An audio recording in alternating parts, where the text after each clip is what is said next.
Blueprints is a very unique game, and I definitely didn't expect it to be the game that it is. The game kinda got big overnight, and I didn't know anything about it before I played it. With that said, I was quite surprised. Blueprints is basically a puzzle game combined with a roguelike. The point is that you have to reach room 46 within the mansion of your dead uncle or grandpa. I honestly forgot what your relation to this man is. More importantly, there's 40 something random rooms in the mansion each day, and every time you enter a room you lose a step. There's about 50 steps, and the run ends once you lose all your steps.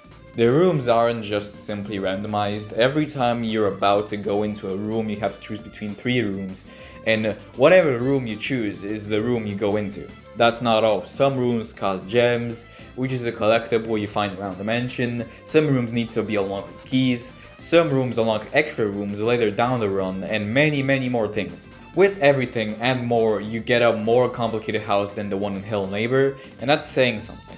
And it's a really good system because you obviously have to consider the layout you're making, the price of the room, how many steps you have. You have to strategize what you're going to do and work around the cards the game has dealt. Obviously, something that comes with it is that some runs are just fucked from the beginning. You're just not giving good RNG and you make obviously no progress, which if you compare that to other roguelike games like Enter the Gungeon, which is one of my favorite games in the genre, that game is randomized, but if you die that's mostly your fault for not being good enough.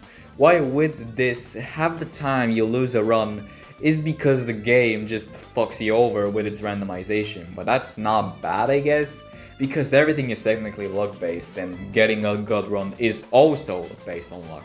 Not including that, there's the puzzles and most are super fun to do aside from the steam room and the one with the pipes, but those probably sucked because I'm an idiot and not because they were just too complicated, you know?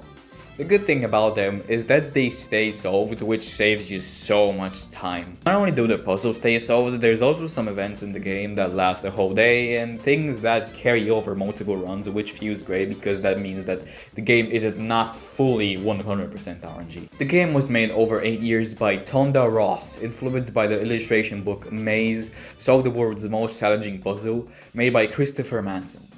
Knowing that this game was made by just one guy over 8 years makes you appreciate it even more. This game is this man's beautiful baby, and hate it or love it, you can definitely tell by just how polished the game is, and its quality in the aesthetics department, aside from this thing that I saw happen to Rin Penrose.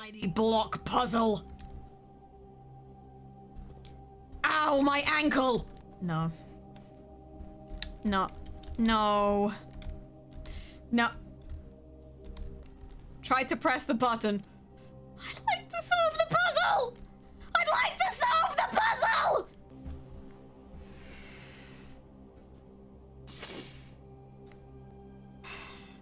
Lock in, Rin. That's the problem. I appear to have soft locked in. Talking about everything, the biggest major criticism I have is by the end of the game I just wanted to be done with it, you know? Like once you finally unlock the ability to go to the final room, you still need to do a whole run through, and that's assuming you get there with just one run. Like most people take about 15 or 16 hours to beat the game, and that's like 30 runs.